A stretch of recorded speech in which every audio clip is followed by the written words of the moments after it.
안녕하세요. 여러분의 출근길 파트너 라디오 동서남북 김서영입니다.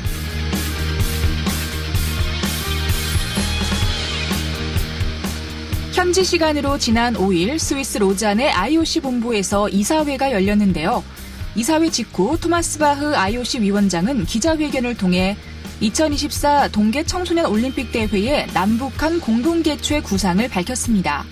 평창과 강릉의 경기장을 활용하고 국제 정세를 지켜보며 북한의 참여를 모색한다는 계획이죠.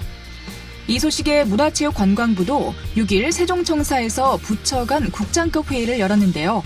2024 동계 청소년 올림픽에 한해 기획재정부의 승인 심사를 면제하기로 하고 오는 12일 차관급 회의, 17일 국무회의를 통해 확정하기로 했습니다. 강릉과 평창을 두고 갈등을 빚었던 대회 명칭의 경우도 북강원 마식령 스키장에서도 일부 종목 개최를 추진 중인 만큼 강릉이나 평창이 아닌 강원을 쓰기로 했습니다.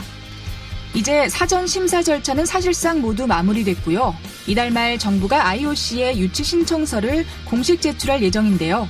우리 정부뿐 아니라 IOC까지 적극적으로 나서고 있는 만큼 유치를 기대해봐도 좋을 것 같습니다. 12월 9일 월요일 라디오 동서남북 지금부터 시작합니다.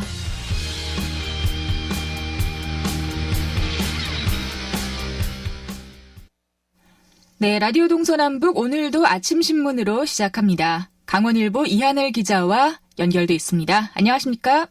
네, 안녕하세요. 네, 오늘 첫 번째 소식은 내년부터 국가직으로 전환되는 소방공무원 얘기를 준비해 오셨습니다. 국가직으로 전환만 되면 인건비나 모든 복지 비용들이 국비로 지원될 거라고 생각을 했었는데요.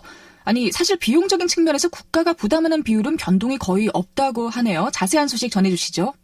네, 맞습니다. 내년 4월부터 소방 공무원이 국가직으로 전환은 되는데 인건비는 여전히 강원도가 정부보다 10배 이상을 부담하는 데다가 소방 장비 구입 예산은 오히려 더 줄어들고 있습니다. 소방의 국가직 전환이 신분만 바뀐 채 구조는 그대로인 생색내기에 불과하다는 지적이 나오고 있습니다. 네, 강원도 소속 공무원들의 전체 인건비 중에서 소방공무원 인건비가 지금 절반 이상을 차지하고 있다고요? 네, 맞습니다. 최근에 강원도가 내년도 인건비를 최종 산정한 결과 내년도의 강원도 소속 공무원의 인건비는 올해보다 381억 원이 늘어난 5,544억 원으로 책정됐습니다. 이 중에 소방직 공무원의 인건비는 3,999명에 대한 3,222억 원으로 58%를 차지하고 있는데요. 내년 4월 1일 소방공무원의 국가직 전환 이후에도 강원도는 기존 인건비를 그대로 부담하게 되는 것입니다. 국가직이지만 정부가 부담하는 인건비는 소방안전교부세에 추가로 지급되는 300억 원이 전부인데요. 지자체에서는 전액 부담은 불가능하더라도 정부의 부담률을 높여야 한다는 입장을 갖고 있습니다. 네, 이 인건비뿐만 아니라 소방 장비도 지금 지방비로 충당을 해야 하는 상황인가요? 네, 맞습니다. 더 큰 문제는 소방장비 구입 비용인데요. 그동안 소방 차량과 구조 그리고 화재 진압 등 대형 소방장비 외에 개인 장구들 같은 경우에는 담배 소비세의 20%로 충당하는 소방안전교부세를 통해서 구입해왔는데요. 그러나 최근에 흡연율 감소로 소방교부세가 매년 감소하고 있다는 것이 문제입니다. 실제로 2016년 첫 도입 당시에는 강원도에 교부된 소방안전교부세는 272억 원이었는데요. 2017년도에는 365억 원으로 정점을 찍은 후에 올해는 214억 원, 그리고 내년에는 210억 원으로 급격히 줄어들고 있습니다. 이대로라면 소방장비 구입비가 부족해져서 지방비를 더욱 보태야 하는 상황이 올 수도 있는데요. 강원도 관계자는 안정적인 재원 확보 없이는 처우 개선과 소방대원 안전 확보 그리고 대응 역량 강화가 불가능하다면서 그동안 지방직이었던 소방공무원의 열악한 처우와 장비 문제는 지자체 재정 여건에서 비롯된 만큼 국가직 전환 이후에 정부가 더욱더 투자에 나서야 한다고 밝혔습니다. 네, 국가직으로 전환되기만 하면 뭔가 획기적인 변화가 있을 줄 알았는데 앞으로도 개선이 많이 필요해 보입니다.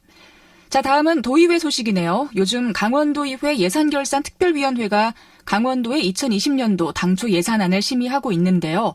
춘천 레고랜드 주차장 조성에 필요한 부지 매입비, 조성비 등 292억 원을 두고 지금 장시간 대치를 했다고요? 네, 맞습니다. 강원도의 예산결산특별위원회는 지난 7일 오전 5시께 제5차 회의를 열고 6조 8,500억 원 규모로 편성된 강원도 2020년도 당초 예산안을 수정 가결했는데요.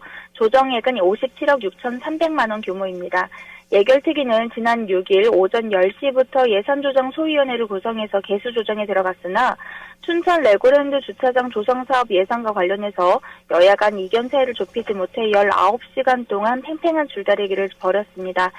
세부적으로 살펴보면은 강원도가 강원도개발공사 보유의 강원랜드 주식을 사들이기 위해서 편성한 200억 원과 또 춘천 레고랜드 주차장 부지 조성비 92억 원인데요. 도개발공사는 강원랜드 주식을 강원도에 매각해서 얻은 수익금 200억 원으로 춘천 중도 레고랜드 주차장 부지를 매입한다는 계획을 갖고 있습니다. 네. 어떤 부분이 쟁점이었던 건가요? 우선 예산 조정 과정에서 자유한국당 측은 예산 수립의 법적 근거가 되는 동의안이 본회의를 최종 통과하지 않았기 때문에 예산안 심사는 적절치 않다라는 의견을 내면서 양보하기 힘들다는 입장을 고수했습니다. 하지만 더불어민주당 측에서는 멀린사와의 계약상 어차피 진행돼야 할 사안이라고 맞서면서 끝내 통과시켰는데요. 다만 레고랜드 조성 사업 전반에 대해서 적법한 절차에 따라 추진할 것을 권고했습니다. 네.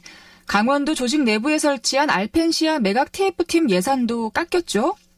네, 맞습니다. 이 밖에 논란이 있었던 알펜시아 매각 전담팀인 프로젝트 투자 유치사업 TF단의 내년도 예산 1억 1,400만 원은 5,800만 원이 깎였는데요.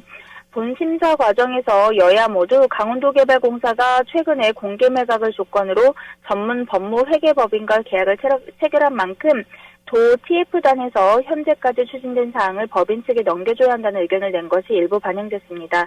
다만 당초 예산에 포함되지 않았었던 신규 사업 14개에 대한 13억 3,700만 원이 새롭게 편성됐습니다.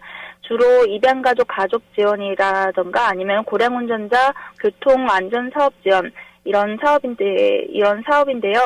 또 농림수산위원회에서 주문했던 고랭지 채소 주산지 토양보건 10억 원은 내년도 1차 추경에 반영될 것으로 전망되고 있습니다. 나머지 3억 4,100만 원은 유보금으로 남겼습니다. 네. 자, 오늘 아침 신문은 여기까지 듣도록 하겠습니다. 강원일보 이하늘 기자와 함께했습니다. 고맙습니다. 네, 감사합니다.